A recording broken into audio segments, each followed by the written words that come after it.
The Town of Los Gatos Planning Commission meeting of May 28th, 2025 is now called to order. I will now call the roll. Commissioners, please state here when your name is called. Commissioner Burnett. Here. Commissioner Sorty. Vice Chair Birch. Here. Commissioner Barnett. Here. Commissioner Stump. Here. And I am here as well. Please note for the record that Commissioner Raspy is absent. And now we will do the pledge, so please stand if you are able as I lead everyone in the pledge.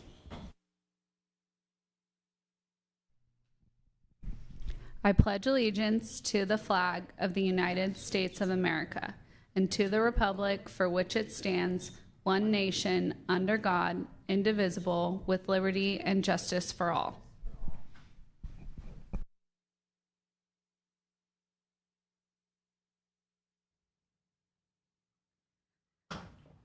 As the Planning Commission conducts the meeting this evening, we encourage active participation by the public, which is essential to the work of the Commission. The public can participate in several ways. Prior to a meeting, written comments about agenda items may be submitted to staff. During the meeting, there are two opportunities for members of the public to participate. First, during the verbal communications period, an individual may speak on any topic that is not on the agenda. Second, during the public hearing portion of tonight's meeting, any member of the public may speak about an agenda item. You will be advised of times of when to speak on each of these items. If you wish to address the Commission tonight during the verbal communications portion or a public hearings agenda item, please raise your hand on Zoom, or for those here in person, complete a speaker card and give it to a staff member. When you are called to speak, please come up to the podium and speak directly into the microphone. As this meeting is being recorded, you will have 3 minutes to speak. We will now begin with the verbal communications portion of the meeting, during which members of the public are invited to address the Commission on any issue that is not on the agenda for tonight's meeting. Staff will announce when your 3-minute time limit is up. I do not have any speaker cards. Are there any hands raised on Zoom? There are not. Okay. So moving on then, we will move on to our consent calendar. And tonight we have one item on the consent calendar, and it is the draft minutes of the May 14th, 2025 Planning Commission meeting. Before the Planning Commission acts on the consent calendar, any member of the Commission or the public may request that this item be removed. Are there any such requests? Seeing none, do we have a motion to approve the consent calendar? Commissioner Stump? So moved. A second? I'll second. Okay, thank you, Commissioner Birch, or Vice Chair Birch, sorry. Any discussion? Seeing none, I now call the question and ask for a show of hands in favor of the motion. And it passes unanimously. We will now move on to our public hearings, starting with item number 2. Item number 2 is consider an approval or an appeal of a community development director decision to deny a fence exception request for an existing fence partially located in the town's right-of-way and exceeding the height limitations within the required front yard and street side yard setbacks on property zoned R-1D, located at 10 Charles Street, APN 532-36-022, categorically exempt pursuant to CEQA guidelines, section 15303, new construction or conversion of small structures. Fence height exception application FHE-23-001. The property owner and applicant and appellant is Mr. Prodden, and our project planner is Mr. Mullen, who will be giving the staff report. But before that, are there any disclosures from the commissioners? Okay, and then can I just see hands of who's visited the property? Thank you. Okay, thank you, Mr. Mullen. Great, thank you and good evening.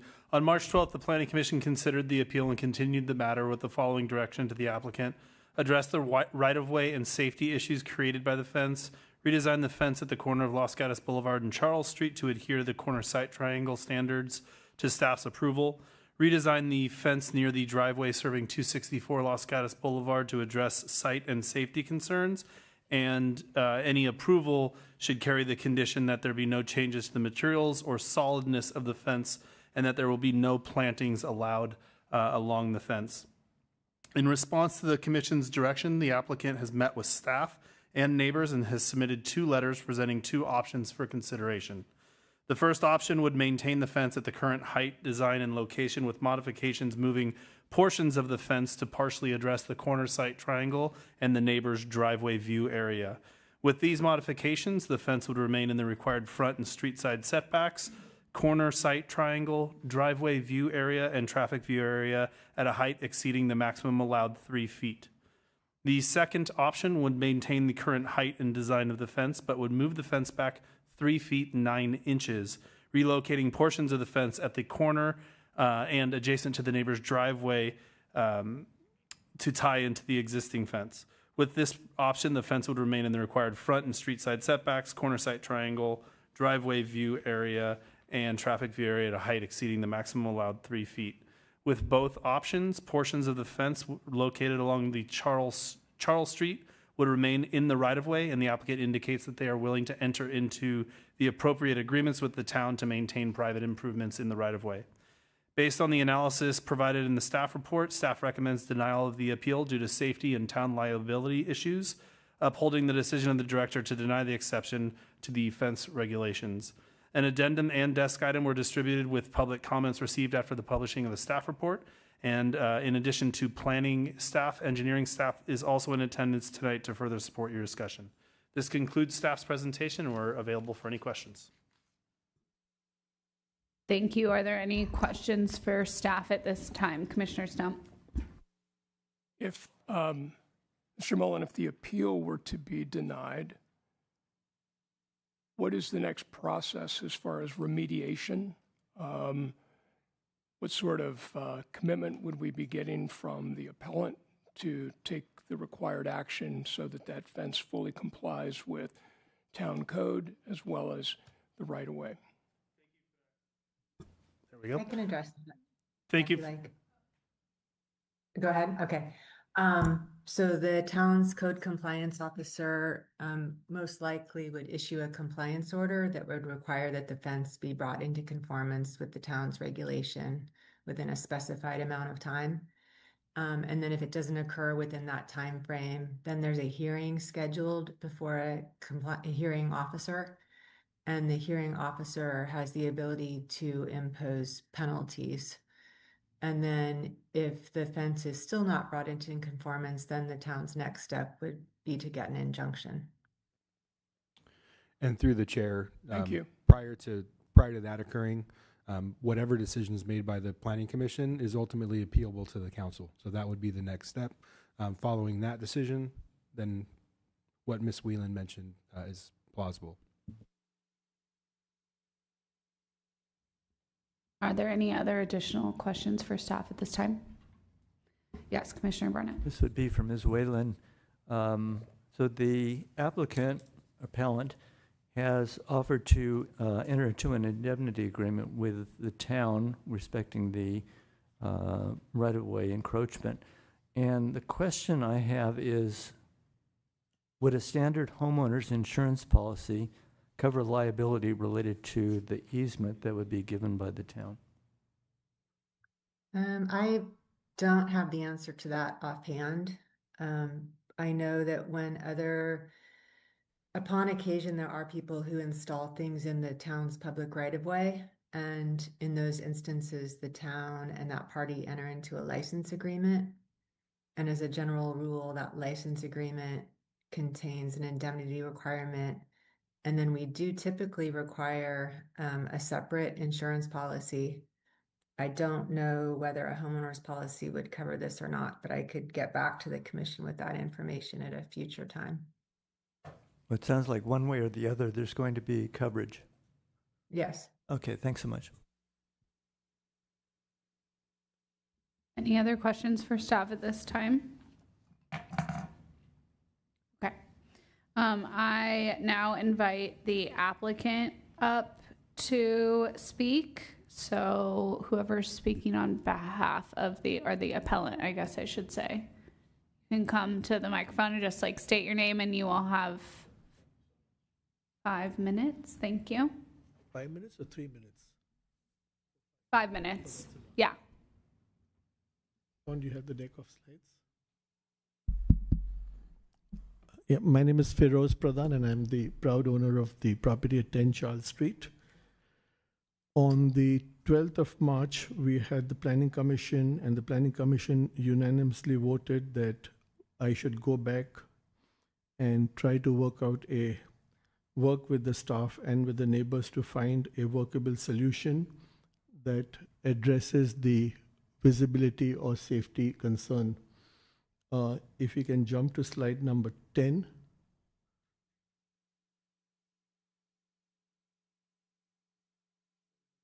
Audited accordingly. And so this is the story of the mysterious fence. I diligently reached out to as many neighbors as I possibly could. You can see my home in red. The neighbor Michelle I reached out to, had several discussions, extremely supportive, and I think we came up with a solution that would work. Jenna seems like is not on Charles, but is actually on Charles because it's a flag lot. I've had verbal discussions with her, and she was not even aware that there was a problem with respect to the visibility when I told her what we were doing, what we were proposing, and essentially what solution we were recommending is pushing the fence back by 3.5 feet, clipping the corners, and going from there. She said this obviously seems to solve the problem. The same response I got from Mr. Olcott, and the same response I got from Saeed. I also got the same response from Kent, except in the case of Kent, there was no follow-up letter, as was the case with Saeed and with Mr. Olcott and with Michelle. All of them responded with a letter to the town expressing their comfort. As far as the neighbor Kevin is concerned, and I believe he's here with us today, and obviously he could speak on his behalf. He initially was not comfortable at all. When I showed him the solution, he said, as far as the visibility is concerned, it seems to solve my problem. And I'm sorry if I'm being so sort of open or candid about it, but he said, I'm really pissed off with you, and so I'm going to raise an objection. And obviously the discussions ended over there. I did try to reach out to Matt Daly, who used to be on Charles, more to find out about an accident that had occurred at the intersection. I was not able to reach out to him regarding the visibility till this morning. If we can move to slide number 1.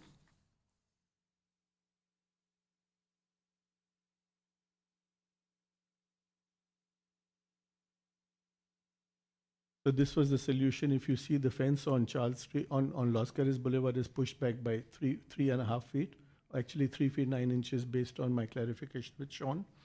The visibility is significantly enhanced, and you can literally see down the road, as well as Michelle is extremely comfortable, and she's put that in her letter as well, which is on the record. Subsequent to this, what happened is I met with Sean, had a discussion with him. He urged me to talk to Gary Heap at Public Works. If you can go to the next slide. And sorry, next slide again. And Gary Heap said that we will not support what you've come up with. What he wants us to do is to do 30-feet triangle from the face of curb at Los Carros Boulevard to face of curb at Charles. We did that, marked out everything. We did the fence accordingly. Go to the next slide, please. And this was the triangle that he came up with on both sides. He looked at it, and I believe he's in the room, and I'm obviously trying to quote him as accurately as possible. He said, I was nervous when he told me about this. He said, Feroz, it's not going to be as bad as you think. Let us mark it and show it to you. He showed it to me. I felt comfortable. He said, go ahead and do this. It definitely solves the problem. Let's go to the next slide. This is the triangle. Next slide. This is on the other side. Next slide, please.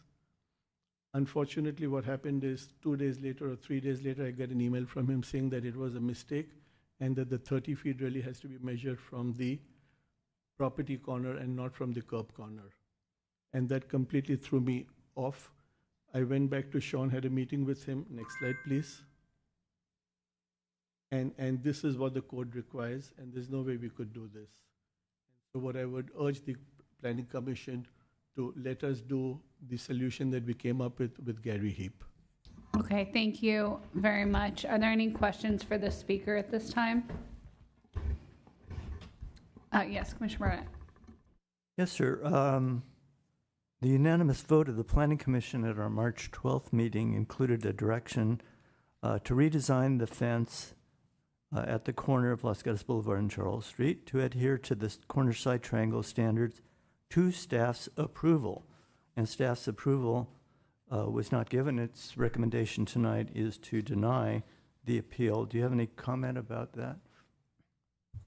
My understanding from the last meeting with the Planning Commission, that's a great question. My understanding, Mr. Barnett, was that I should go back and come back with a solution that would work for everybody, for the neighbors and for the staff, and see if it practically solves the concern that people have with respect to visibility. And I'm trying to quote as closely as possible. When I met with the staff, with Gary Heap and James Watson, and they showed me the triangle that they wanted me to, they looked at it, they said, this definitely solves a visibility problem.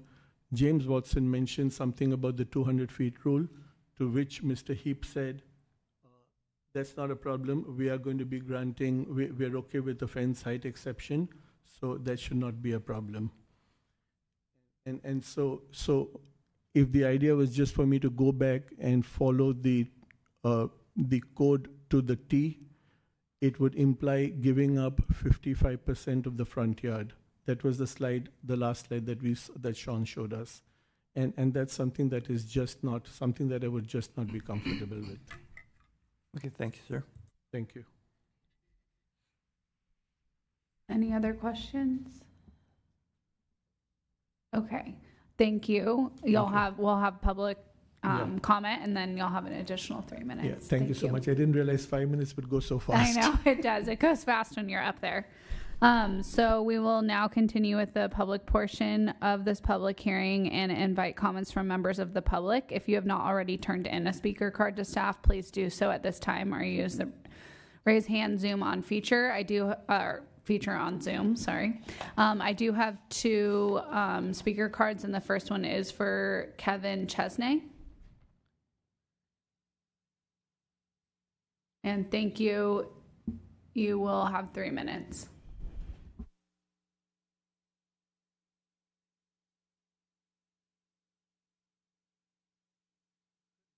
So I want to make sure that I'm actually speaking into the microphone.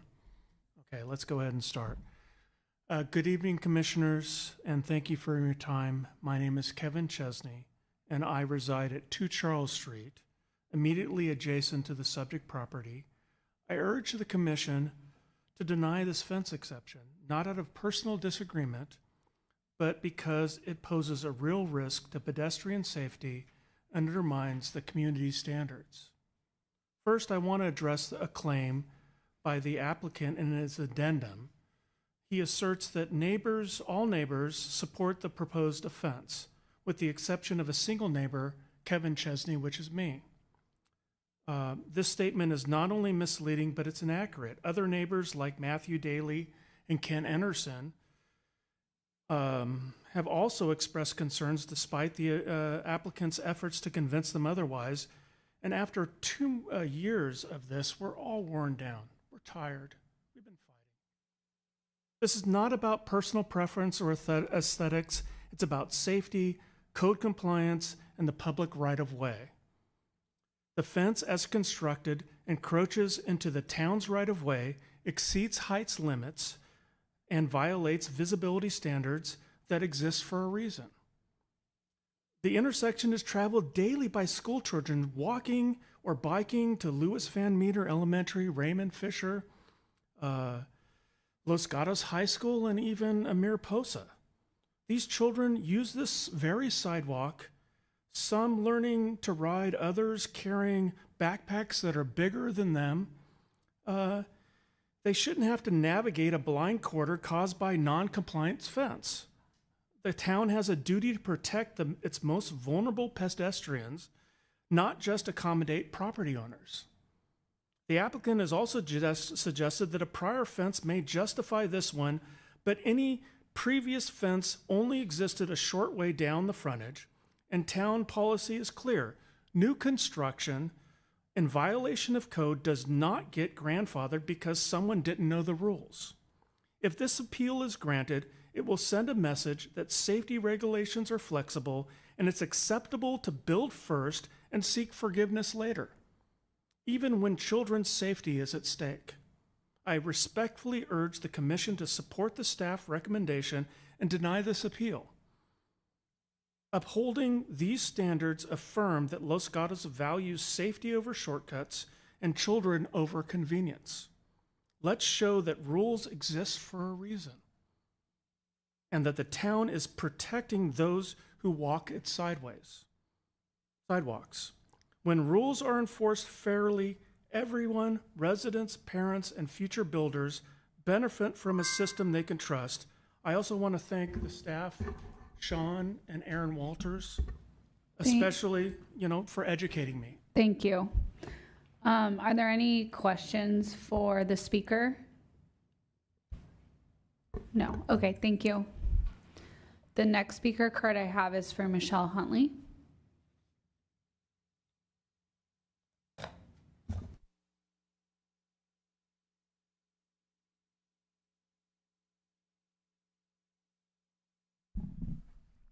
Hi, my name's Michelle Huntley. I live at 264 Los Gatos Boulevard. So I've been thinking about this a lot because it's been years. But really the only issue for this is this safe or is this not safe? I think that the new proposal of moving back, 6'9" and angling the corners is the minimum. Right now, people can't see me and I can't see them. Moving the fence back from my side, I think would be okay. Speaking from the Charles side, I can't really speak to that. Is it safe? I don't know. That's not my job. I'm a nurse. We don't do that.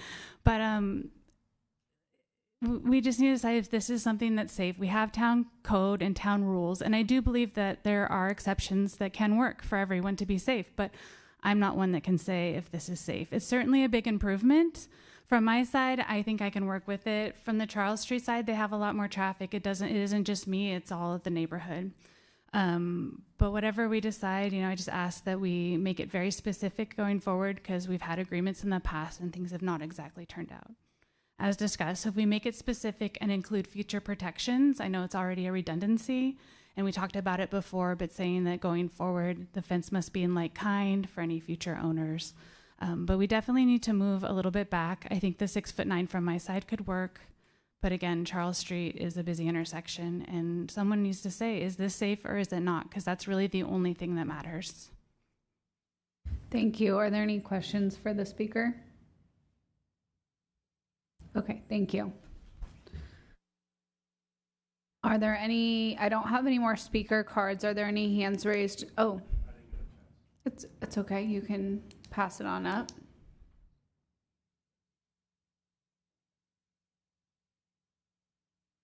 Thank you. Yes. For item number 2. Yeah, perfect. Just please state your name for the record. Yes, my name is Doug Olcott. I live at 300 Charles Street, which is at the end of this section of Charles. And sorry, if you could just speak it, you can adjust the microphone, but thank you. So, Doug Olcott. Thank you. I live at 300 Charles Street since 1977, which is the end of that section of Charles. And I wrote a second letter after the staff here proposed changes to the configuration of the fence in support of the changes, moving the fence back from the boulevard 3.5 feet and clipping the corner. But I also made a recommendation for another minor change, and that would be to put reflectors on that fence, because I have driven into Charles from the intersection on the boulevard. One of the slides shows that at night, and have hit the curb there on Feroza's side. There's a bulge in that curve, curve there. It's not straight. And there's a very large tree there as well. This is town property. We're not suggesting we cut down the tree, but there are no lights put up by the town or reflectors there warning people about that restriction as you come in. So I was suggesting to Feroz that he himself put reflectors on his fence. People commonly do that when there's danger, any kind of danger when you're entering a gate or something. And he has agreed to do that, so that might help. If you're coming from the intersection, Highway 9 on the boulevard, and you're turning right at night, no lights, and you come in there, you can't see that red painted curb very well. So having more reflectors there, I think, would help. So that's all. So again, I'm in favor of the change. Thank you. And before you sit down, are there any questions for the speaker? No. Okay. Thank you very much. Okay. Are there any more speaker cards? No. Any hands raised on Zoom? No hands. Oh, there is one more. Can you fill out a speaker card, please? Oh, perfect. Can I get it? Thank you very much.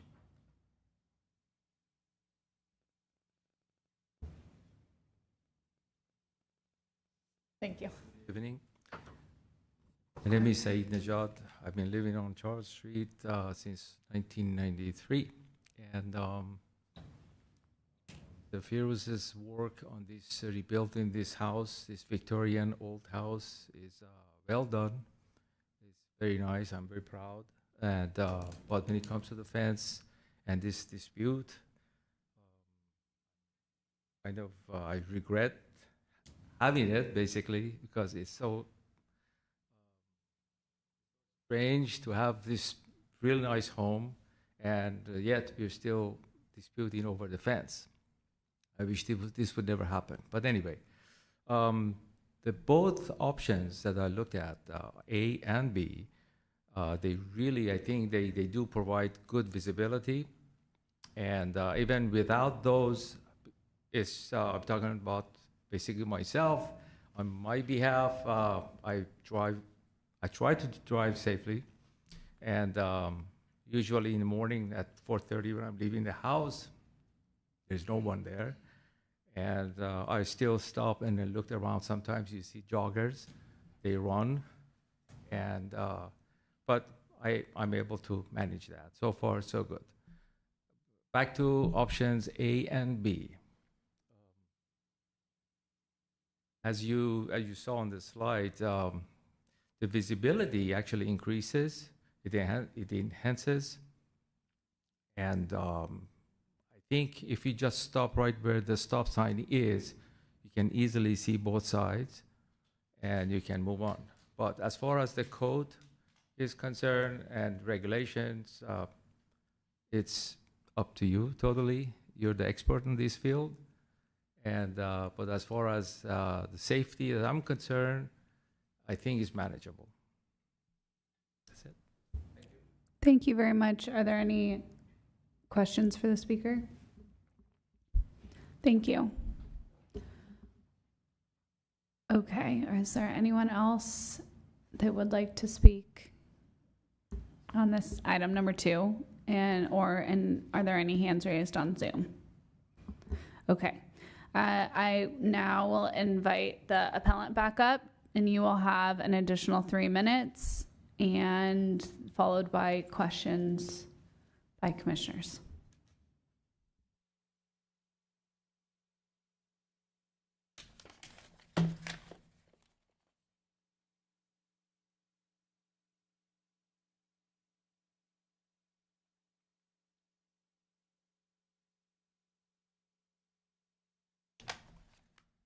Oh, should I start?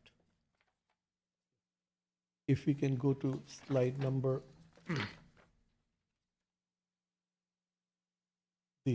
slide number 9.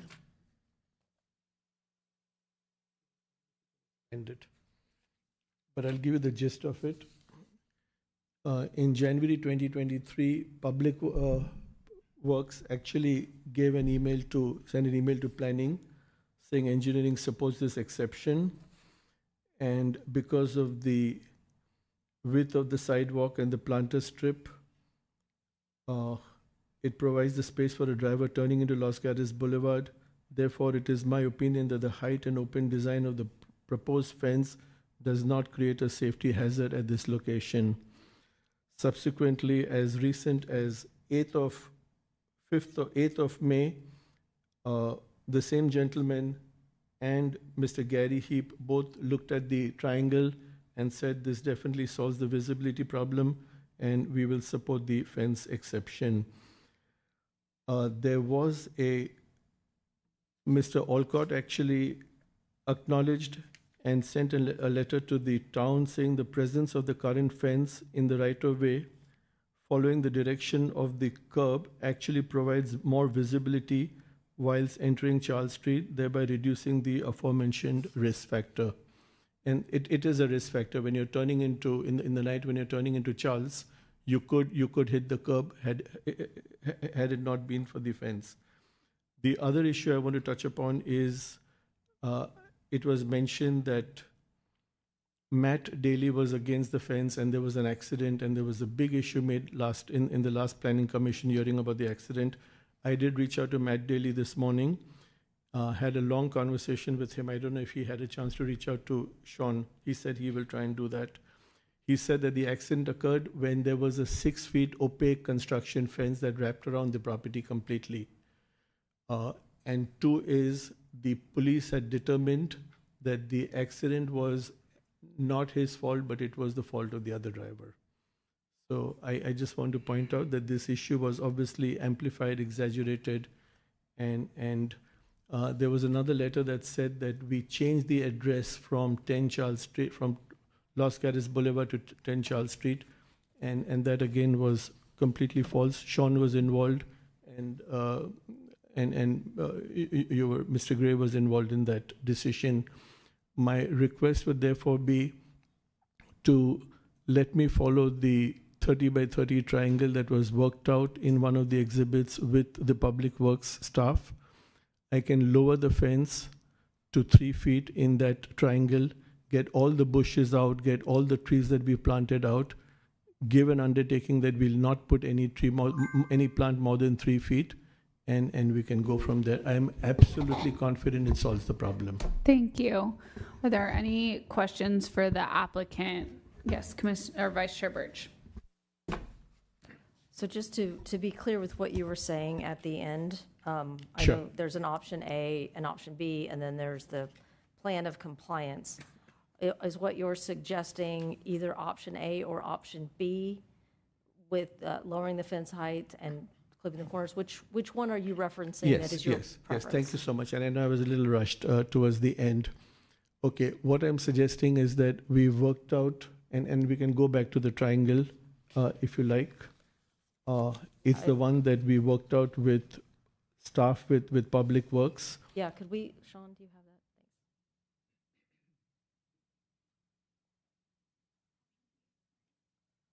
that? It's slide number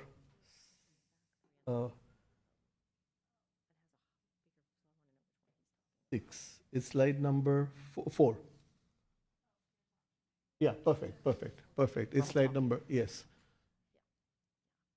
So, Ms. Push, what I'm saying is that if you take the visibility triangle and it provides tremendous, significant visibility, if we can, instead of clipping the fence there, we basically, in that triangle, lower the fence to 3 feet, both the triangles, the left side and the right side, and essentially eliminate all the plants which are over 3 feet. Basically, all the trees that we have planted, we push them back outside the triangle, which is essentially lowering 1, 2, 3 sections on the right side and 2 sections on the left side. So 5 full panels get lowered to 3 feet. We don't need to remove the fence and push it back. We just lower the fence to 3 feet. And everything outside the triangle everything inside the triangle, all the plants inside the triangle get moved away. So if it, depending on how the discussion obviously goes amongst our course, of commissioners and course. everything, if this commission though leaned more towards option A, which does push the fence back, would still have the clipped corners, the 3 foot reduced, is that amenable to you also? Okay, so here's my concern on that. My concern on that is that you've got children walking up and down. Okay, if you move the fence 3.5 feet or 3 feet 9 inches, almost 4 feet, I don't want to be responsible for somebody getting hurt on my property when they're walking up and down. That is a concern I have. Okay. If this is providing any less visibility, I'm open to that idea. But I know practically this solution provides more visibility on both sides. Okay, thank you. I just think it's a more win-win. Okay, are there any additional comments or, questions, sorry, for that appellant? Okay, thank you very much. We will now close the public portion of the public hearing on item number 2, and I invite commissioners to ask questions of staff, provide comments, or propose a motion. I am going to start it off. Actually, I have a question for staff about part of, oh yeah, sorry, thank you. I have a question for staff about part of the fence that's in the public right-of-way and what, like, I know that there was a fence there previously. Can you just explain a little bit of the history of, and on that part of the property? Thank you for that question. I believe there's been some photos that show that there was a fence there previously. I can't speak to whether it was located in the public right-of-way. I don't have plans that show that, and regardless, once the fence is removed, per the town code, the rights to it are lost. Yes. Okay. I just didn't know if it was its location had been an issue for town or something previously. Not that you're aware of. I couldn't speak to, not that I'm aware of, and I couldn't speak to its location relative to the right-of-way. Okay. Thank you. Okay, I know a lot of us have questions, so Commissioner Burnett. Thank you for that. And question for staff. So it's become very confusing.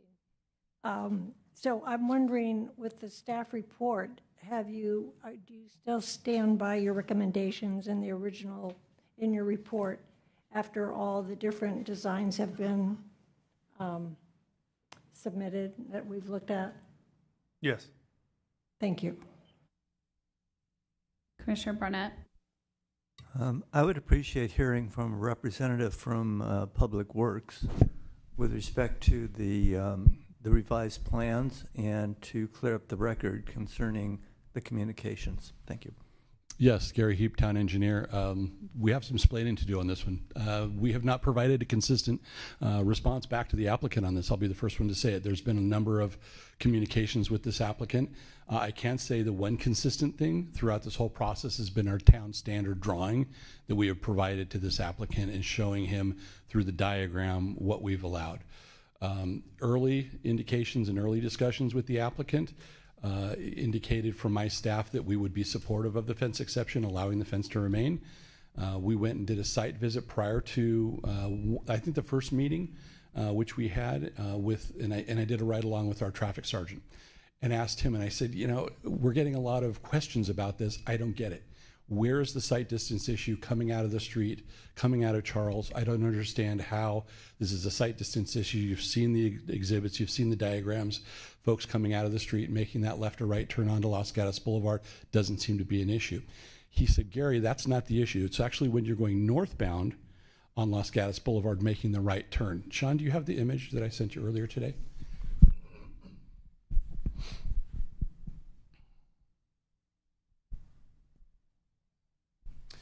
So this is the direction of traffic flow that is concerning to us.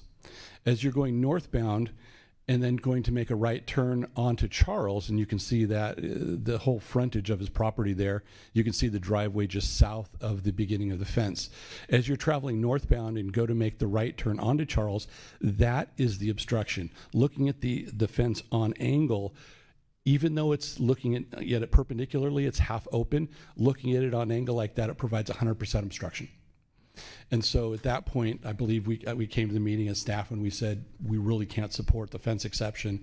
We've really got to go ahead and have it removed within the triangle area visibility. You guys made your decision. We had subsequent discussions. On May 8th, we met with the applicant and we provided incorrect information, which was followed up very quickly with an email that said, we're sorry, we incorrectly measured. Typically, we don't go out in the field and measure for applicants. We thought we were helping out. We thought we were supporting. We usually just review plans and then look at the plans and say, does the plan meet the code or does it not? All the plans that we've seen, we consistently provided responses back saying it did not meet our code. It did not meet our requirements. When we traveled out there, met with the applicant, mismarked, because when we went out there, we measured 30 feet from the face of curb, which throughout my career is what I'm used to doing. Here in Los Gatos, though, the 30 foot is measured from the property line. That was realized after the fact. We apologized. We sent an email to the property owner saying, you know, we're willing to go ahead and allow the fence on Charles to remain in the public right of way, because that was something that we were still contemplating with the license agreement, but we've got to remove that fence within the corner triangle sight distance. From our opinion, the trees, I believe, can remain so long as they're trimmed up above 7 feet and so long as no foliage or fence is higher than 3 foot. That is what our standard requires. But it's the 40-foot triangle or the 30-foot triangle from the property line that needs to be adhered to. And that's, I think, because we haven't seen those plans yet with that proposal, which is why you see in front of you this evening the recommendation you have. I think it's very helpful. Vice Chair Birch. As a follow-up to what you were just talking about, going on there and measuring for scalability in my mind, I know the house just right across from Charles does have the clipped fence. Is that 30 feet back? Did you measure to see if that met the 30 foot off the property line? There is no visibility triangle compliance at that location at all. Okay. But again, if you're traveling northbound and making the right turn, the fence on the far side, the green fence, doesn't impact visibility. Coming out on Charles, looking left or right, neither of the fence, frankly, in their current location, create a visibility issue. It's only when you're making that northbound right turn that the fence on the south side in front of the appellant's house causes the issue. Okay, thank you.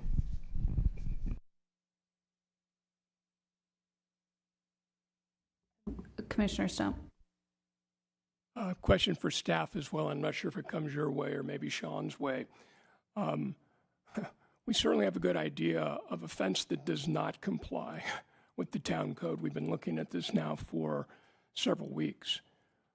My question would be, could you recap what would be in compliance at that location? I realize it may be somewhat of a verbal description, or if you put up a diagram and say these changes would need to be made for a fence to be in compliance on this property. Thank you for that question. And I can put up a slide if you bear with me. That is overwhelmingly complicated, I admit, but I can try to walk you through it. And we'll just focus on the front part of the property at the corner of Charles and Los Gatos Boulevard. And this is fairly consistent with the applicant's presentation that showed the areas that would be impacted by the fence. One thing that I would clarify is that while you see all these areas with colors and triangles where the fence has been characterized as not allowed, a fence that's 3 feet tall could be located right on the property line in all these areas. So one solution is to have a fence that marks the property line that would be consistent with town code, to the commissioner's question, is to limit the height to 3 feet as the code requires. This complicated diagram provides the corner site triangle that is measured at the property line in blue. It provides the traffic view area. It provides the driveway view area. These are all standard drawings with the town on file. And then this is based on a plan that was provided for the house remodel, so we had some scalability there. The red dashed line is the location of the fence currently. It is not a surveyed location. This is based on field observations to the best of staff's ability.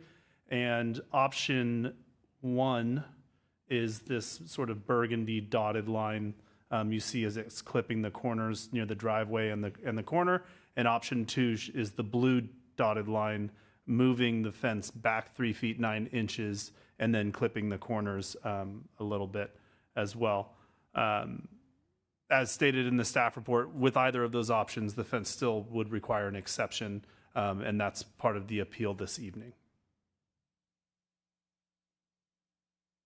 Yeah, Commissioner Stump. Quick follow-up. So if I understand this correctly, a 3-foot fence could go right to the property line. A 3-foot fence also would not require side angles because you can see over a 3-foot fence. That's correct. Okay, thank you very much. Okay, any other questions? Yes, Vice Chair Birch. Because if the 3-foot fence would meet town code, does that also include plantings? Do the plantings have to stay below the 3 foot for visibility? Thank you for that question. So yes, the town zoning code would limit shrubs, fences, walls to 3-foot height in these locations. And then the town's, one of the engineering codes would require that any trees in those locations be limbed up to 7 feet. So you get this buffer between 3 feet and 7 feet for the view area when you're operating a car in and out of these intersections. Thank you.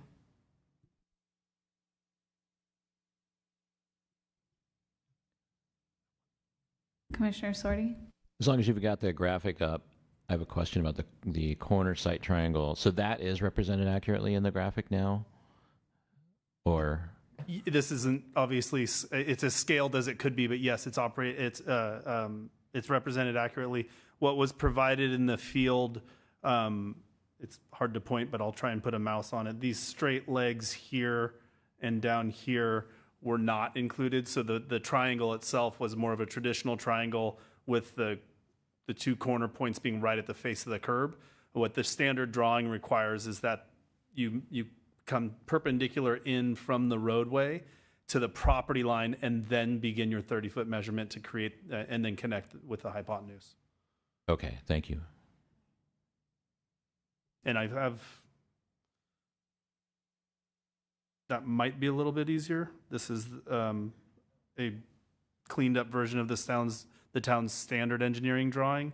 And you can see it's not as extreme as the example that was just shown, but you see from the edge of the roadway / face of the curb, the triangle doesn't start at that angle. It comes in perpendicular until it hits the property line, and then the angle is drafted. Okay, so I have another question, I think, related to if option, I mean, I think that this is, do either option A or B fix the turning right onto Charles View situation from your perspective? But I mean, I recognize that even if it does, it's still not in compliance. But I think that as, you know, members of the public and many of us have stated, like, safety is the #1 concern. And obviously the purpose of having these site triangles is for safety. So do option A or B address that safety issue? I do not believe so. We have town standards for a reason. Okay. And not complying with those town standards, I don't think leaves us in a really good light. Okay. They're there for a reason. We have to really follow them when we need to. Okay, thank you. And then I did have another question for staff about our decision making. A couple of our members of the public made comments about how a decision could set a precedent. I mean, maybe Director Paulson should comment on this, just about how is that true that if we made a decision tonight, that would require us to make for future similar decisions? Thank you. Appreciate the question. So no, each individual application is looked at on its own merits, unless there are identical circumstances existed, and which was highly unlikely.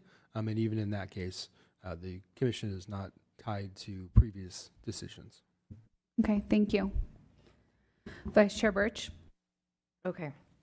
So in front of us, if we deny the appeal, my understanding from what you said, Mr. Molds, is this will go back then to the compliance officer, who will then enforce the fence being in compliance. What sounds like would be a 3-foot fence with 3-foot plantings, 7-foot clearance without the clipped. Or we could look at these options and determine, hey, we feel like one of these would also fulfill the need, and we could recommend one of these. Does that, I think it's a little confusing, so I just want to understand. I think there's several options. So first of all, if the planning commission denied the appeal, it's subject to further appeal to the town council. So this is not necessarily the final administrative decision. Second, if the ultimate decision was not granting of the appeal, should this end up in the council's hand, the applicant would need to work with the code enforcement officer and planning to remedy the situation to meet the town code. So that would include lowering the height or moving the fence out of these traffic view areas and removing the fence from the public right-of-way as well along Charles Street. It is possible to further request an exception with a different option. Not typical, though. Okay, so my proposal here, I think maybe we could move forward with some sort of motion. I don't think, I mean, we voted unanimously to come back to address the safety, site triangle, et cetera issue. I think that we can make the findings about in the public right of way, especially if Commissioner Barnett feels comfortable from a legal point of view that we've covered all of our bases and the town attorney feels comfortable. I think that we can find the exception for that portion of the fence. My concern is that if we deny this application fully, then that is all included in it. So I propose that we make a motion to approve it with specific modifications to the front portion of the fence with the safety issues that are very specific, and like try and come up with a way to grant the appeal in that direction. Is that something that we're perhaps interested in? Okay, so let me further explain maybe what that would possibly look like first. Okay, so we would perhaps grant this appeal and either have two options. You either need to move the entire fence out of the view triangle. Let me see, like, you know, the blue square situation. Yeah, sorry, Sean, can you put that back up again? The 30-foot situation. Oh, wow, we're doing weird things up there again. So either move the fence back so that works, or lower the fence. You know, leave it as it is, but you know, make it compliant with the 3 feet, and then allow for an exception for it to be higher than 3 feet once it is outside of that corner site triangle, like in the back, where, you know, on the Charles Street side. Is this making sense at all? Okay. That is something that I feel like I can make the findings for, but I am interested. Did that? I just saw Sean writing stuff down, so Mr. Mullen. Thank you. I may have some clarifying questions during the discussion. I'll try and write them down. Okay. Commissioner Barnett. My position is that there was clear direction from the Planning Commission on March 12th that the appellant return with a plan that was approved by staff. Staff has not approved either A or B. Furthermore, I cannot make any of the findings required by the Town Ordinance 294320. We're not adjacent to a commercial property. A special privacy concern does not exist, in my opinion. There's no wildlife issue here. The security issues, well, the appellant mentioned two people who were loitering on or near his property. I don't see that as a justification for allowing these, the fence height to be allowed. And I don't see further that there are special circumstances, including size of the lot or configuration, where it would cause an undue hardship. I mean, the appellant has mentioned that part of his yard is not usable unless we have the modification, but there's no way that that overcomes the public safety issue. For children, for adults, we know how people are driving in the town, which is frequently in violation of the vehicle code. So those are my thoughts.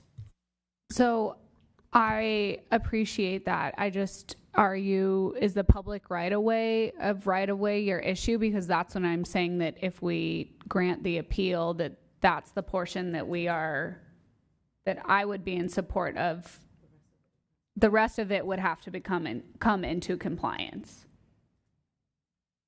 Well, as I understand, staff said that issue can be addressed with a license agreement and insurance, but I don't see the point of dealing with the right-of-way when we have to have the fence reconfigured anyway.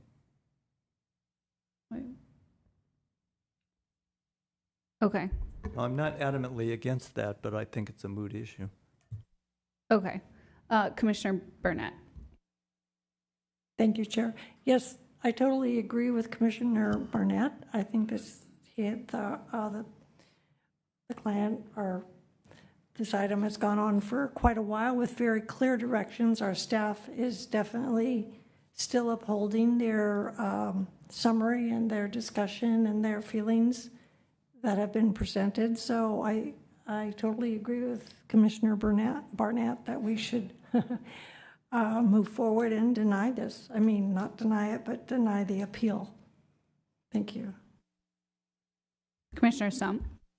I've got to throw my agreement in there as well. This has become so convoluted over time.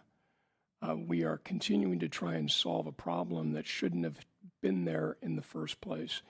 I realize that the appellant likely built this fence in good faith, thinking that it was going to be a beautiful fence, but it does not meet the town code. So one wrong, I guess two wrongs don't make a right. I don't know if that makes sense or not, but I'm just saying I have real concerns about safety in that area. For any of you that deal with that intersection, that's a dangerous left turn coming off of Highway 9 and making a left onto Charles Street.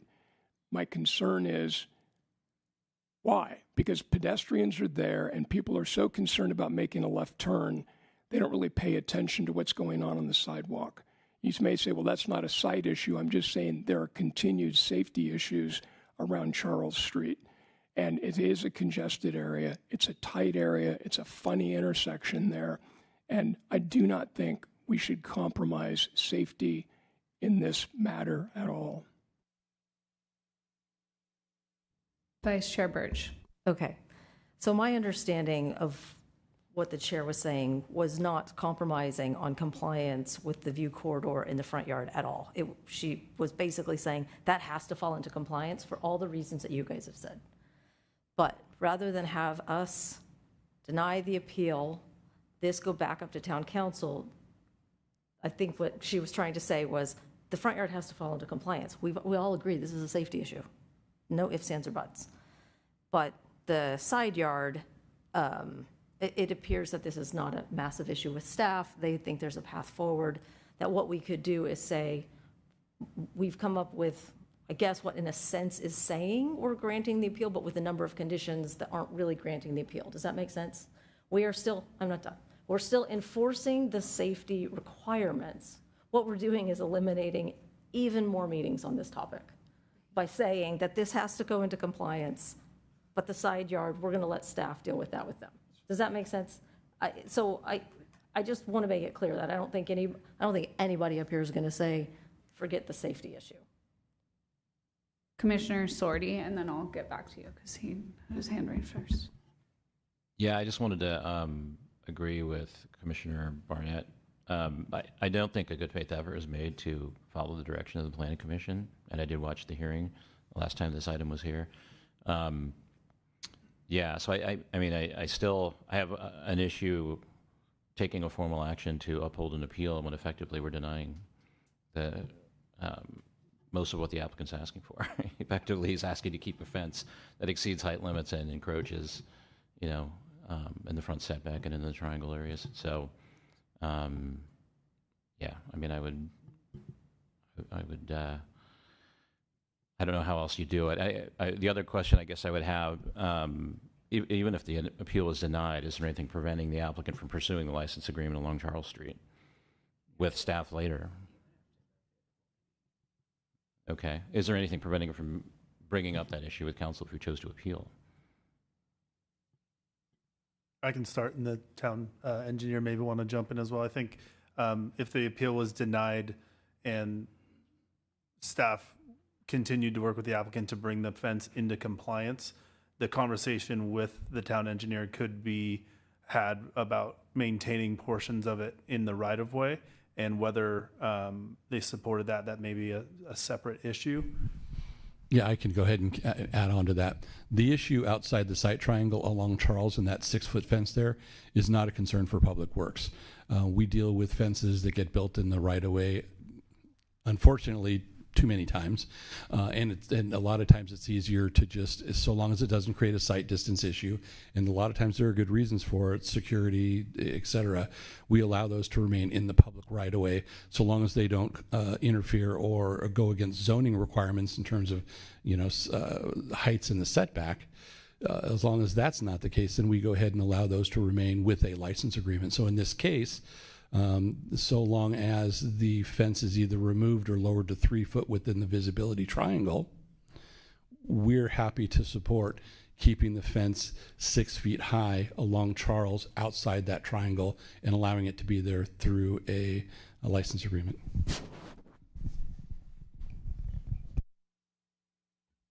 Okay, thank you for answering that question. Before Commissioner Stump, I just want to say that really, I think that we should assume best intent from everyone involved in this entire situation, and that everyone wants this wrapped up as effectively as possible. And I do think that my potential motion would hopefully be the least amount of work for staff, for the applicant, for the neighbors, for town council, because another one of these won't have to go to them. It would be preventing that. So I don't think that we should compromise safety at all. I'm a huge proponent as a person that sat on GPC on the general plan advisory committee and updated the general plan. I pushed so much for bike and ped safety and all of that. And so I really think that the front yard issue needs to come into compliance, but I don't think that we should just say, oh, I don't know. I feel like, in my opinion, that the applicant, we told him that safety was the concern. That was the message that we sent. We care most about safety. Come back to us with a safety thing. And this is the option that he proposed. If we're not satisfied with that, that's fine. But he gave us 2 very specific options. I don't think that we should be punishing everyone here, including staff, to have to go back and do more work and have to start a lot of this process over again, just because we feel like that he didn't take the exact direction that we totally anticipated. So I still would urge other commissioners to consider the fact that because the reality is this is going to become another fence height exception situation, perhaps, if it's in the public right of way, and we're going to be seeing this perhaps again on a future agenda, a new item, a new thing, a new application. So I would really urge everyone to really think about trying to solve the problem here tonight instead of just create future problems down the line. Commissioner Stump. My question is, do we have an option before us that really is in compliance?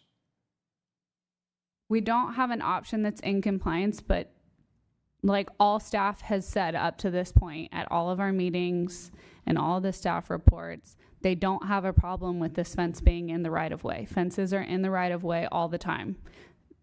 It will I'm not be. talking about the right of way, Then what are you talking about? the front area. Yeah. We keep hearing that it does not still comply with town code. I know, but we can approve it and say you have to reduce it down to 3 feet or move it into town. Like this area has to be in town code. That's what I'm proposing.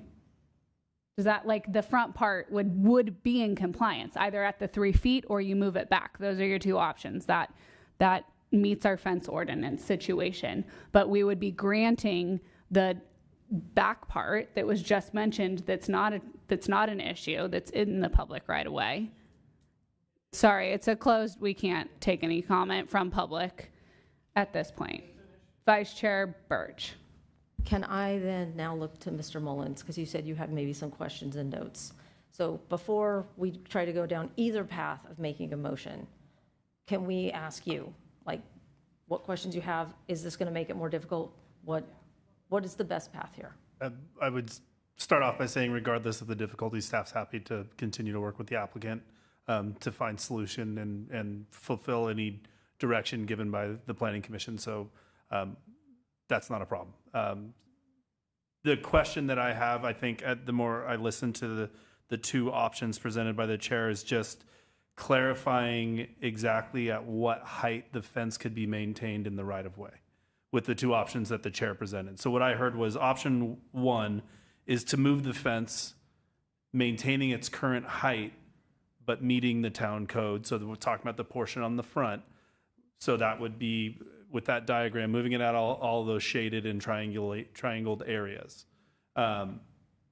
And maintain the fence in the right of way. And then my question is, at what height? The existing height, or do we need to lower that? Option two, as I heard it, was to lower the fence in its current location to 3 feet, which would then meet the town code and maintain it in the right of way in its current position. And again, at what height? I would just seek that clarification. To me, with the two options presented by the chair, those are the only two. That's the only missing piece of information for me. It's currently at 6 feet? It's not 6 feet, and I'm sorry, I'll have to look it up. It's less than that, but it's okay. It's somewhere between 3.5 and 5 feet. I just can't recall offhand. Sorry about that. The part in the right of way. I can look it up. Okay. Yeah. I think that I mean, our normal for like a side yard or backyard fence, what is it? 6 feet with 2 feet of lattice or something, or what is it? If it were on a property line, so an interior property line, not adjacent to a street, and it was a side interior or a rear property line, on this property, without an exception, they could build a 7-foot fence. The top part needs to be at least 1 foot of lattice. Okay. There's no openness requirement with that lattice. It was more about breaking up a tall, aesthetically breaking up a tall stretch. Okay, so my proposal, I guess, would be at the current height that it is, and the current height and structure that it is. And for clarification, just to be very clear, for the portion that's in the right of way. Yes, that is outside of the traffic view areas and triangles. Yes, okay. Outside of the traffic view areas and triangles. It could remain at the height that it is in the public right of way. Because I do think a special circumstance exists because of the nature of the lot. And then in the front portion, it would either need to be lowered to 3 feet to come into compliance with our current fence ordinance, or moved into, out of the setback area to the required setbacks at its current height.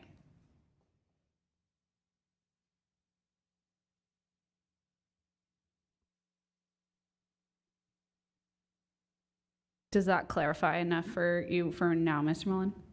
Yes. Okay. And I'll come back to you with that fence height. Ms. Whalen has her hand up. Oh, okay. It would be good to put on the record specifically what the special circumstance is regarding the lot. Okay. Commissioner Burnett? Yes, I did have a question. So I was confused again. You were speaking of option 1 to lower it to 3 feet, is that correct? Excuse me. Sorry. Option 1, you were speaking of lowering the entire front to 3 feet and then going around the corner to 3 feet to I don't know how many feet that is, to the triangle, end of the triangle. Yeah, to the end of the triangle. So that would all be 3 feet, yes. And the rest of the fencing would be what it is now. Yeah.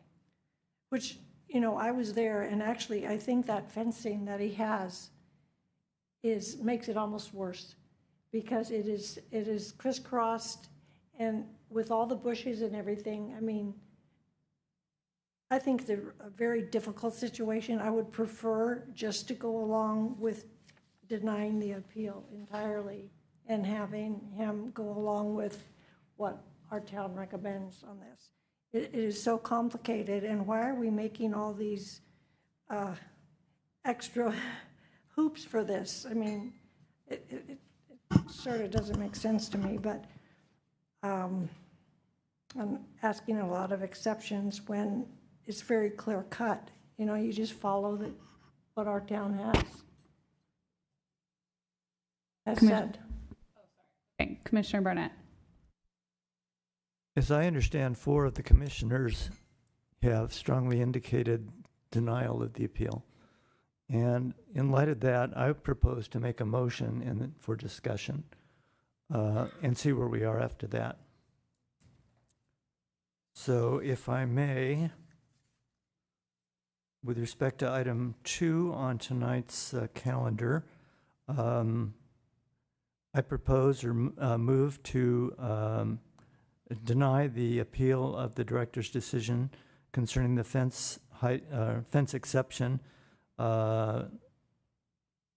including the right-of-way, and exceeding, for the reasons stated previously, I cannot make the findings required under the code, section 294320. I would incorporate my comments previously indicated into the motion, and I think that's the extent of the motion. Yeah.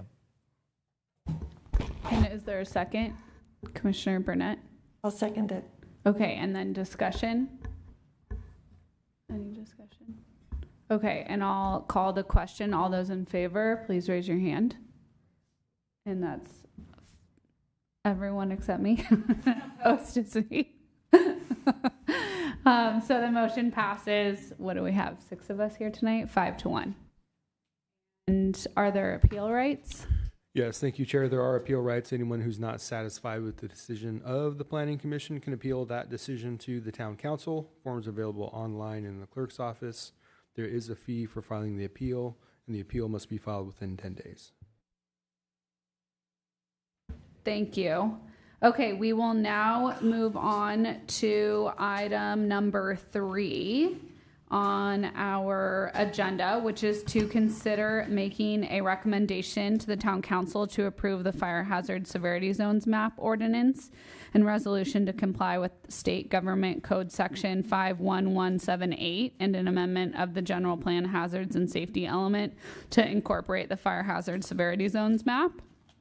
Adoption of this ordinance and resolution is exempt pursuant to CEQA Section 15268, and that it is required by the state. General Plan Amendment Application GP-25-01 and Town Code Amendment A25-03. And I don't need to ask for any disclosures, I guess, because this is townwide. And Mr. Gray, will you be presenting the staff report for us? Actually, I'm Robert Gray, Chief Building Official. I'm going to defer to our Chief Estrada from Santa Clara County Fire. He's going to give a presentation tonight, and then we'll all be here for questions. Perfect. Thank you, Chief Estrada. I'm assuming that you have, I think, are you guys swapping places? Are you going to? Okay, yeah, that's totally fine. Thank you.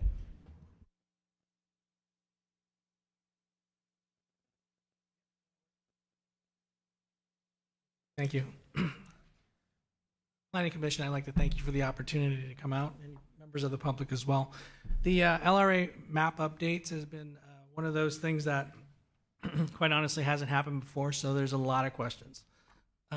When it's come down to the town level or to the incorporated city level, a lot of people don't actually know even where to get information.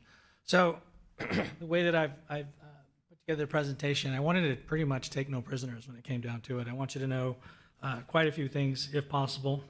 My goals, the objectives for this would be that first, how did this evolve? How did we get here? For a lot of folks, it seems like it just popped up, so I wanted to give some context to how long this has been in the works and how it has come to the local level. Then what exactly is the LRA, and what is a fire hazard severity zone? There's also questions of what is it that we have to do. So from the town level, local government, and individual parcel owners or homeowners. There's questions about the science methodology and the process that was used in order to determine the zones. There's a lot of questions about that. There's a lot of information out there, but it can be very difficult to figure out. And it can also be a little bit difficult to actually put into context and understand. And then finally, where does it apply? So those are the objectives that I have, and hopefully I'll be able to address all of those. This is about a 20-minute presentation. That's about as short as I've been able to make it. So I will try to keep it rolling. So if there's any questions at all, I'd be very happy to answer them afterwards.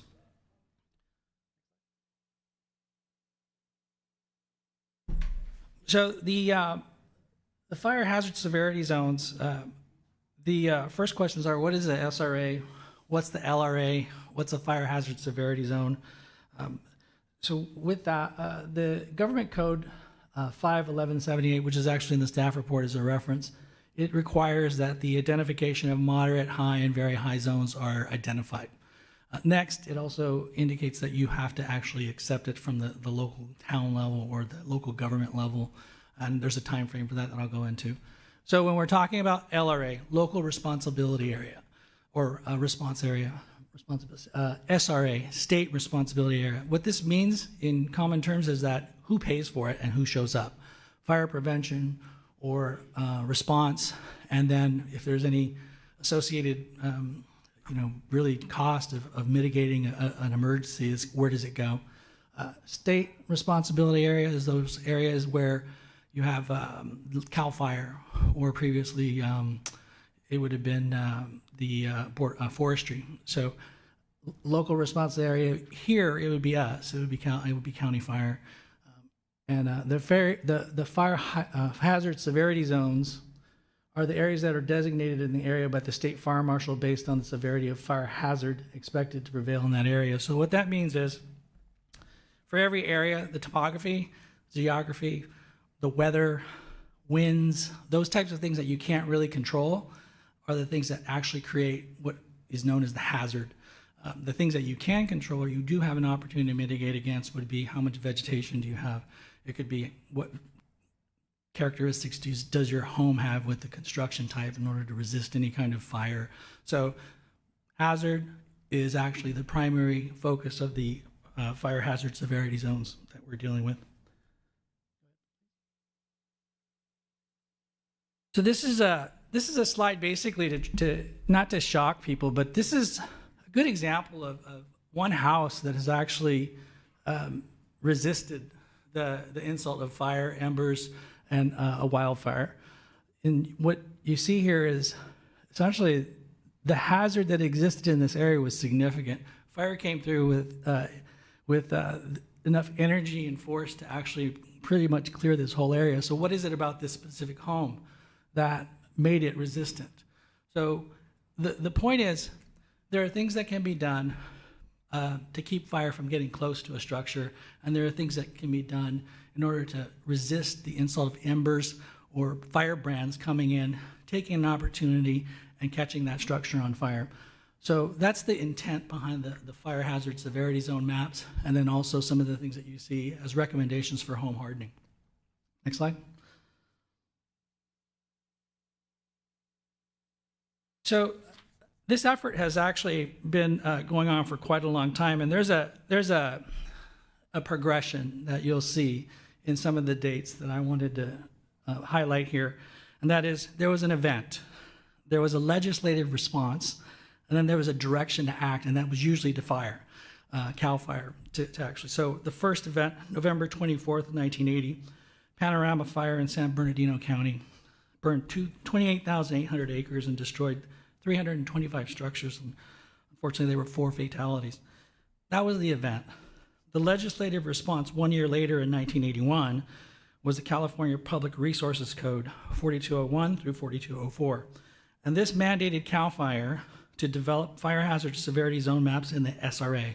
So in the state responsibility areas where CAL FIRE was responding, the legislature required fire to actually figure out what is it about these zones and identify these zones that have a higher hazard. The first maps were actually completed in 1985, so it took about 4 years. In 1991, the Tunnel Fire, or we call it the Oakland Hills Fire, burned 1,600 acres and destroyed nearly 3,000 structures and claimed 25 lives. That was the event. This made people realize that this could happen in our urban environments, basically cities or neighborhoods that we live in. And the result in 1992 was AB 337, or the Bates Bill, which calls for CAL FIRE to identify very high fire severity zones in the LRA. So now what you have is identify the zones at the state level and state responsibility areas, and identify them in the local. So throughout the state, having an awareness of what these zones are and what the hazard level is, that has actually been achieved by 1992, or 91, sorry. In 2007, California Department of Forestry Fire Protection finalized their statewide mapping and modeling process in order to identify these. So this is the actual base model that they use for the methodology to actually create what we currently know as our SRA and our LRA maps. And the 3 zones were created in moderate, high, and very high. In 2011, the SRA modeling, the completion of the very high hazard severity zone mapping in the LRA, or the local responsibility areas, was up to 38 counties and 200 cities. So they actually started making progress. There was still a lot of work to go, but this was a work in progress. And in August of 2020, CZU and the SCU complex fires burned 86,000 acres. 1,450 structures were burnt or lost, and resulting in that, in 2021, AB 642 and 63 required CAL FIRE to designate the moderate, high, and very high fire severity zones. And in 2022, and then designate by ordinance the model, or the moderate, high, and very high. So this is where we are right now. So over the last several years, California has actually had its worst wildfires that I think we all remember, because every time you see them every year, it seems like there's more and more, and they're hitting neighborhoods just like this. And you can see this is actually mainly just to show you graphically how significant the increase of fires, the catastrophic fires that we've had in the last, say, since 2020, most catastrophic fires that we've had, they've just increased. So you're having 100-year fires happening, it seems like every year now. Go ahead.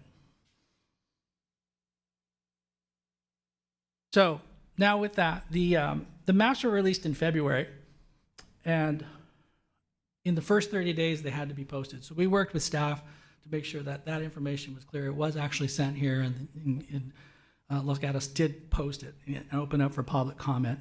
The posting deadline was March 25th. The adoption deadline is the one that we're actually here for. So a lot of work has gone into trying to educate folks, trying to get the information out there, and allow you to understand exactly what it is that we need. So by June 24th, and we're on track for that, is the deadline in order to adopt, and then those maps have to be transferred over to the state.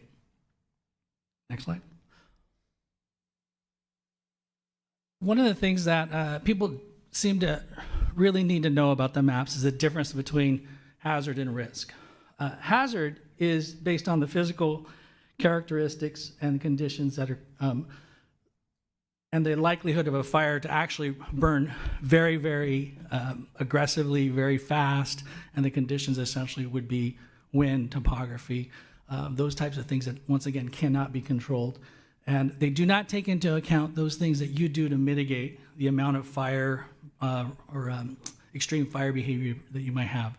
That's set aside as risk, and it's a different thing altogether. It doesn't take into account home hardening. It doesn't take into account a wildfire that may have passed in the last few years, or fuel reduction efforts, which I would say that we are really taking we're making a lot of effort to make improvements on all of those fronts. So with that, these fire hazard maps effectively are just identifying that hazard. Next slide. And the risk. So the risk models basically are the potential damage that can happen to an area under the existing conditions, but they do take into account. So this is actually something that the insurance companies might take a closer look at in order to determine whether you're insurable or whether you can get or retain your insurance. But it's important for people to understand that this also does include effort, investment, and then also you may have to end up making some modifications to your home. Next slide, please. Okay, so these maps for the LRA were finished in December of 2024. We have approximately 450 jurisdictions that have the 3 designations. The last maps that were adopted, they came from draft maps that were finished in 2007, and they were adopted either in 2008 or 2009 by most. And that is usually only the very high. So it was one type of designation, but there were only about 200 jurisdictions that were identified there. And as we developed the LRA jurisdictional maps, they include cities and counties, but they do not include things like fire districts. So those were pretty much, they had to be developed by the local fire districts in order to get that data. Next slide, please. All right, so the relevant codes, the government code 51179, this is the option that we have. There really aren't many. The requirement is that the local agency cannot decrease the level of hazard designation that exists. And then they can, though, increase. So if there's a compelling reason for the local government to raise a hazard level, for example, if you want to go to a very high, you might do so in order to support a strategic fire break. You might do something like that to protect a road or an evacuation route. But for a very high fire designation, there must be compelling and significant justification that is presented to CAL FIRE in order to do that. So they don't take this lightly, and it does take some effort.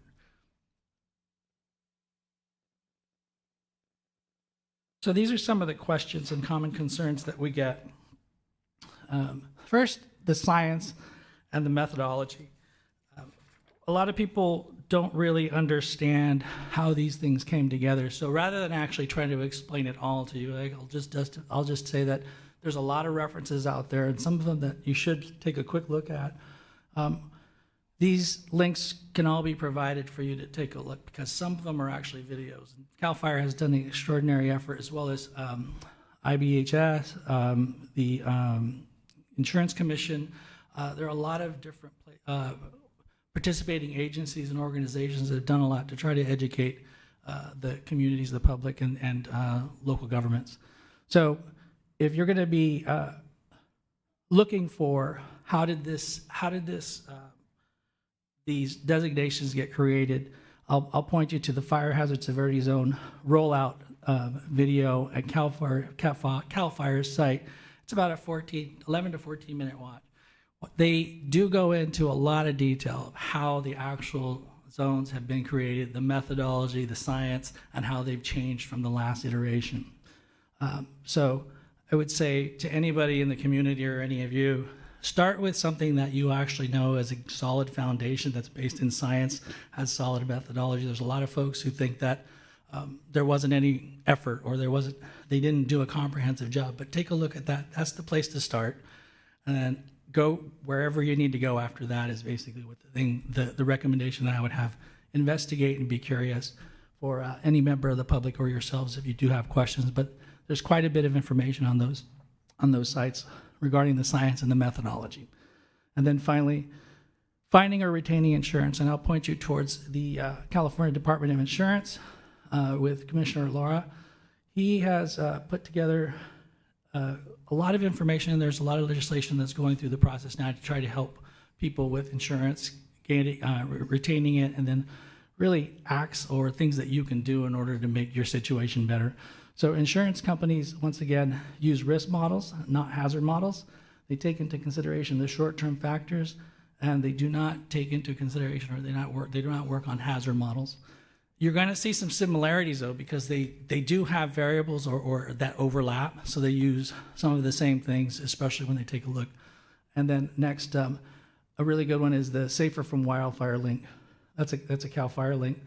And if you go there, there's a lot of information for individual homeowners to be able to actually take a look and make some kind of effort to really come up with a game plan, because this is going to be a multi-year effort for a lot of folks as you start dealing with your home, the defensible space around it, and then also as you start making those changes, really the whole neighborhood would become a little bit safer.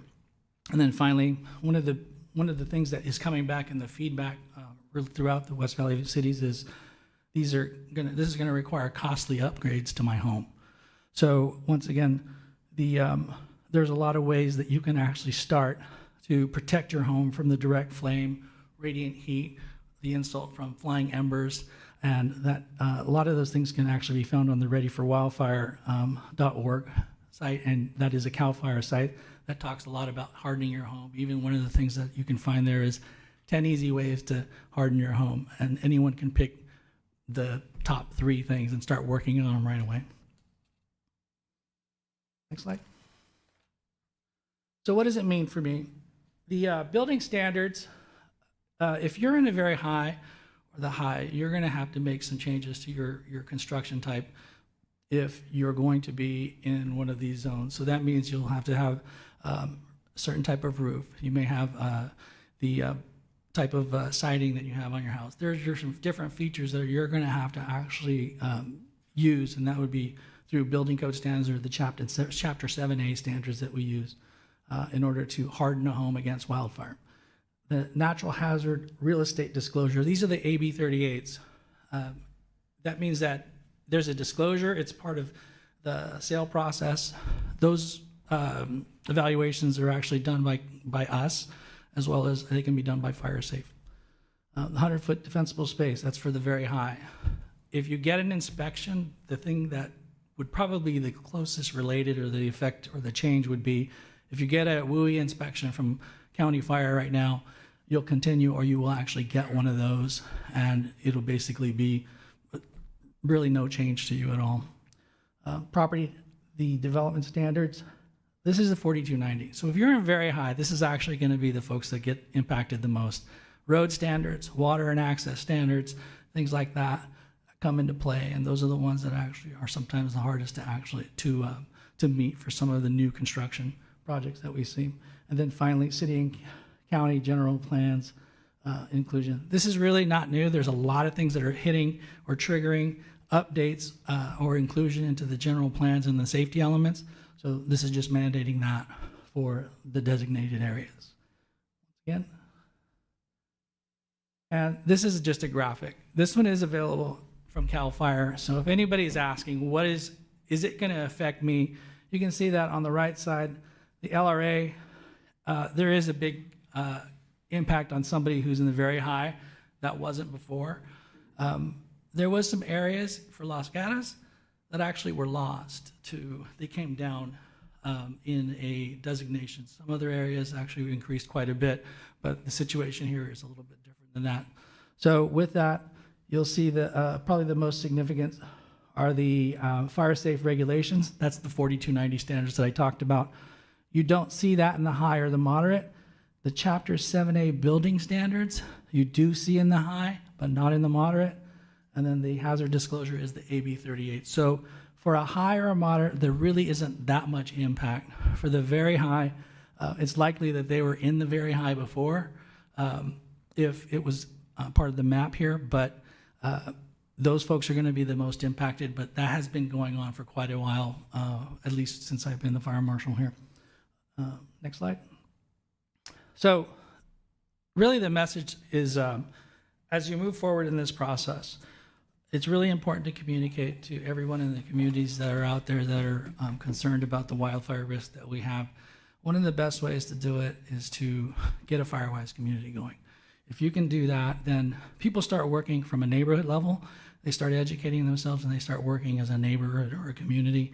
And that's actually the way to probably provide the most impact to an area or a region, because it really does go beyond the house, and it will also start to create relationships with fire crews and other folks that are going to be in the area to take a look and help out.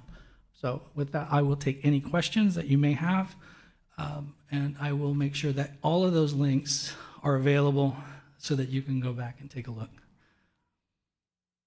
Thank you very much. That was very thorough and very helpful.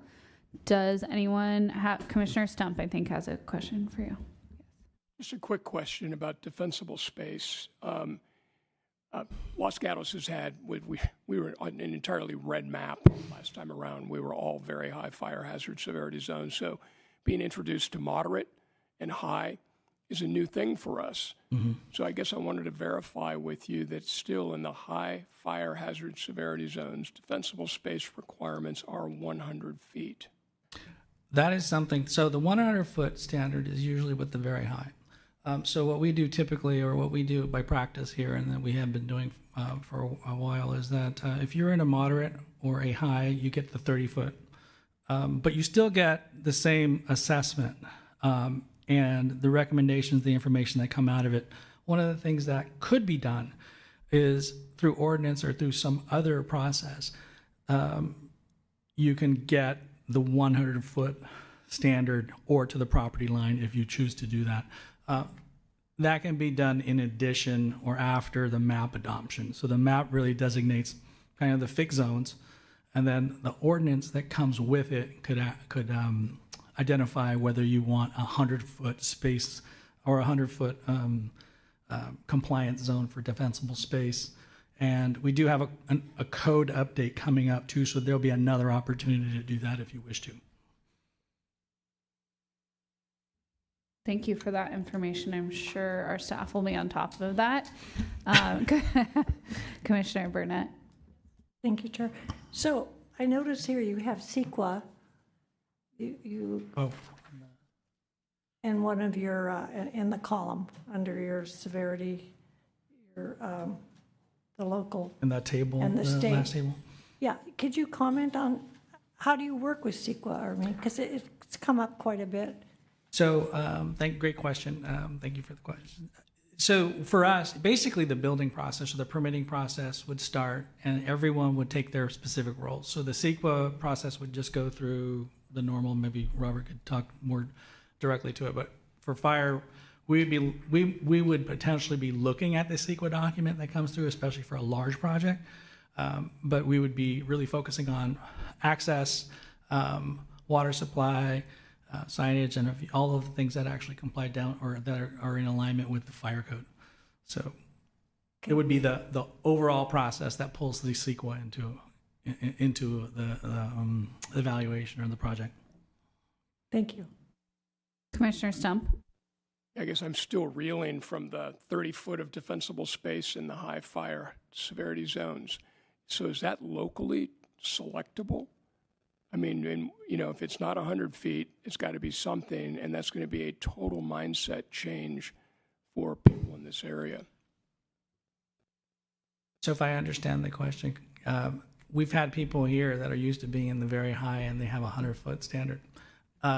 Now changing it to a 30-foot standard because they happen to be in the moderate or the high will be a difference or a change for them.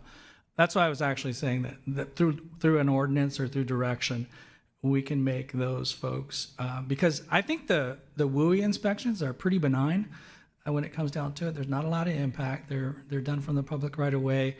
They identify really the red flags and the things that come up, and in our process is actually pick them up. So that would be an option that could be figured out. We go through the process of we're going to have to this year, because of the LRA maps, reevaluate who's getting what parcel by parcel level. So if you do desire to have a 100-foot standard, it's not unusual for us to do that really through coordination. So if you want to lock it in and actually make it part of the ordinance and say this is our standard, you could even do that. This would be a question for staff. So does this actually go into our ordinance that Los Gatos now is primarily, where there's still some very high fire hazard severity zone, but is mostly high and some moderate? So are we now going to put in our ordinance 100-foot, 30-foot defensible space based on zone? So I'm happy to start. I think Chief was pretty clear that when we come through for the code updates, which is going to be both building and fire, there's an opportunity for the town, if it should choose, to designate that in the moderate and high, or just the high, whatever designation, that the 100-foot defensible space is what we're applying at a local level. So that's going to be coming forward to council before the end of the year, because the new codes go into effect January 1st of next year. Thank you. And through the chair, just one thing to add. Thank you for the on that. For us to enforce, there has to be an ordinance. So that would be, though they work together. So for the direction, we can do it, and we'll hit the standard that you're looking for. But if we go out and we only have authority through the 30-foot, then there could be a gap. And for that matter, we would just make sure that it's actually not that difficult it's just one of the things that we would put through and work with staff to make sure that it's covered. We do it in alignment with any of our served jurisdictions. So to get a 100-foot standard, if that's what you wish, is something that we can definitely work towards. I'm curious what other, like what Montessorino and I don't know, Saratoga and stuff will be doing too. Do you serve Saratoga too, right? We do. Your county, yeah. Okay. Everybody's different. So what we do is we actually have, for each jurisdiction, we have up to 3, potentially 4 letters. So depending on the zone, they'll get either 30 or 100. Then we also do courtesy notices to people who are in the unincorporated areas, because we do unincorporated Santa Clara County. So, for example, if we're in Los Altos Hills, because they don't have a map, we have everybody at one level. And so we do actually make modifications depending on the desires of the served jurisdictions. And so we can tailor it to fit whatever it is you want, if we're talking specifically about which letter they get, so that they have a clear understanding of what they need to achieve. And then if we catch anything on an inspection, then we also know what we're enforcing towards. Thank you for explaining that. That's helpful. I did have one question just about the, difference in the maps, because they obviously have changed. And so I just want to confirm that mainly these changes are just because we have there's been more data collected, better modeling can happen. And so now we have more granular data to look at. So yes, that's exactly it. So what we have essentially is that we had our first maps were done, if you think about it, they were in 2007, we're talking about 15 years. So with that, a few things have changed. One of the biggest and most significant changes that we had, is we had the same question. We were very, when we saw this area in Montessorino, we were also surprised. So we asked what happened. And we talked to CAL FIRE, and we went through the process, and we just said, okay, what is it that's going on? So what I'll start with is the first is that the fire, the modeling and the data, or the methodology and the data that was used, including the technology that was actually used, that all evolved. It improved, it became much more precise. Weather data, though, is probably the most significant thing. And then they said for us, because they were actually aware of this area, they said, the coastal influence. So because we have 17 coming in, there is this effect. And I would imagine that if we looked into it a little bit more, the source of the information is actually not the state weather data, it's now the roster, the local data. So, and then also for the LRAs, this is also an excellent document, the FAQ sheet from CAL FIRE. Basically, it says that the LRA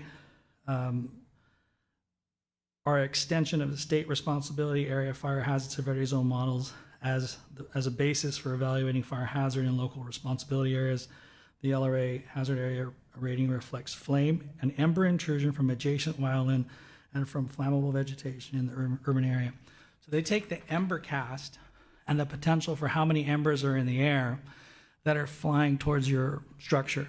So that's actually additionally in there. So when it comes down to how much is actually being cast out, and we call them these fires that go out in advance of the fire land, they're spot fires. So in an area like this, they'll be flying out and they can go up to a mile. So with that, it might be the aspect that you have here, and it probably has a lot to do with the coastal influence, and then the actual weather became much more precise. So the areas that were painted earlier might have been a little bit larger than they would have been, or than they are today, or if you just took the same technology, you did the same analysis, and you just turn back the clock, I would expect that you would find probably more similarity with 2025 data or 2024 data than you do with the 2007 data. Yeah, thank you for explaining that. It is very interesting from a environmental scientist perspective. Oh, yeah. But to think about, even though obviously like climate change has gotten worse since these original maps have been made. So Commissioner Stump, I think, had a question. For or anyone comment. with an environmental science background, the one link that he shared with us, that the chief shared, 14-minute video, very worthwhile. By the end of the 14-minute video, my eyes were sort of rolling in my head because of all of the data that they were providing in the methodology. So for somebody who's got the pom-poms out for the very high fire hazard severity zone, I guess what I would say to you, I'm willing to trust the science. And so while it's a change for us, it's kind of embraced the change. Thank you, Commissioner Stump. So I think that oh yeah, do you have a question? I have two quick Yes. questions. The first one is at the GPAC level, I asked if there was a comparison map between the 70s map and the current map, and I guess that's too difficult to put together. Yes, thank you for the question. We were not able to get a really clear map when we overlaid them. What we did provide is we provided one map that showed the outline of the 2009 adopted map. If you, is it possible to bring that map up, Sean? Yeah. Is that Exhibit 6? I think so. Yes. I can bring it up. Yeah. It shows the new map as we look at it today, and then it has an outline that shows the existing 2009 that's adopted. That's not the go to Exhibit next 3 one. then? One. That's the current. All red. Still current because we've not approved it. How about this one, Mr. Gray? There you go. Okay. There you go. Thank you, Mr. Millen. This map shows the current adopted or the current proposed as required by the state fire marshal, and then the darker red maroon colored line to the exterior that you can really see to the north. That is the outlay of our existing map that we work off of today. That's very helpful. And the last question I had was, in your reference to building code standards, you're not referring to changes to existing structures, just to new ones that come under the building code? It'll be any project that actually, from the adoption forward, would end up being, because one of the qualifying factors, whether you're using the 4290 or the Chapter 7A standards is what's the hazard severity zone designation. Right. So the day after adopted, everything potentially would end up being, that would be in a very high, would have that standard required, Everything or in the fu- high. Everything in the future. Yes. Yeah. Okay, got So, it. and Thank it usually goes by the date of the building permit. That, you know, That's correct. The date of Yeah. the application is when we would determine what code is required. But I think, if I may, you may be talking a little bit about, just for a clarification, existing structures that are not undergoing any type of renovation or updating or anything like that, they're not being made to comply with this code. It's part of a voluntary construction project, just to clarify. Got it. Thank you. the other thing that'll be coming is the Zone Zero. So that's something that should be addressed at some point, and I think we'd be happy to come back and provide any information, because the direction from executive order this year was that this work group has been meeting, and their charge is to actually have a standard that's set and ready to be effective on the 1st of 2026. So with that, that's where you're going to actually see. And none of those are, these things are not going to be retroactive, but there are going to be some things that would be subject to change on replacement of certain features for your home, like wooden fences or gates that connect directly to your home. There'll be a phase-in period as well for a lot of these, and the direction that conversation has been going is that they recognize that there are going to be a lot of challenges when it comes to things like decks or fences or these types of things that we're used to.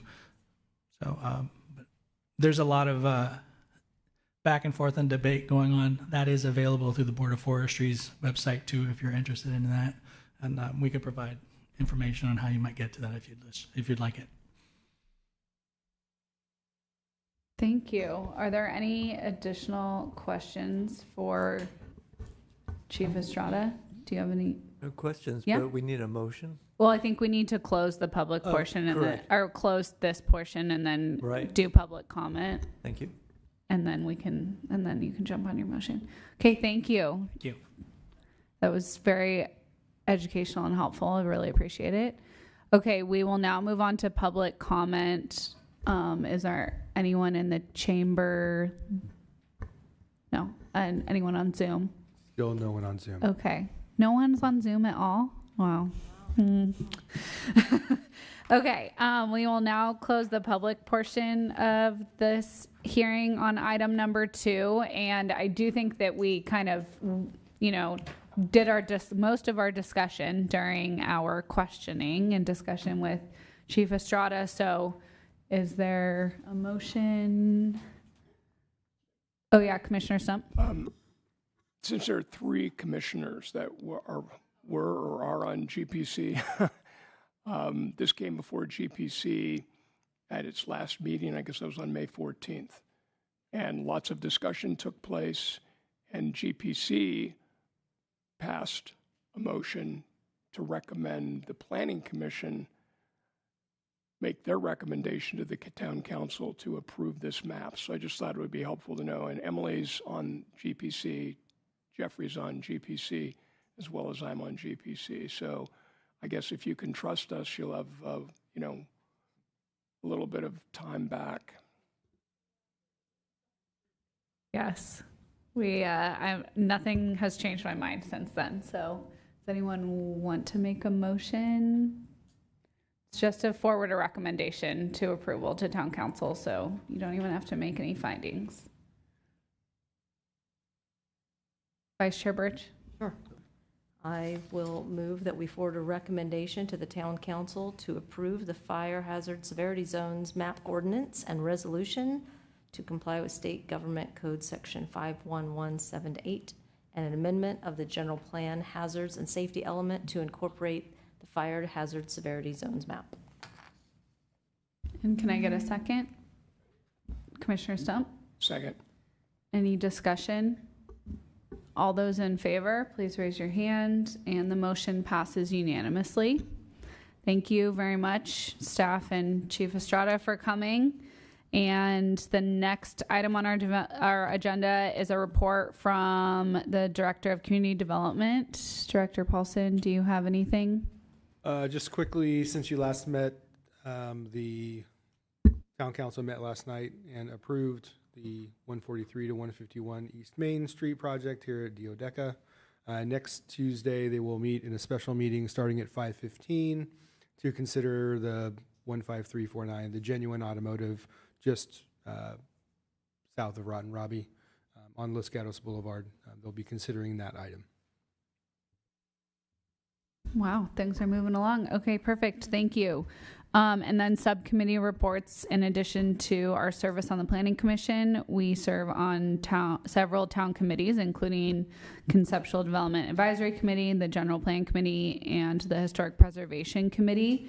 The General Plan Committee has not met. CDAC has also not met, but HPC did meet today, and we had a very packed agenda. We were so efficient. Commissioner Burnett, we had 8 items.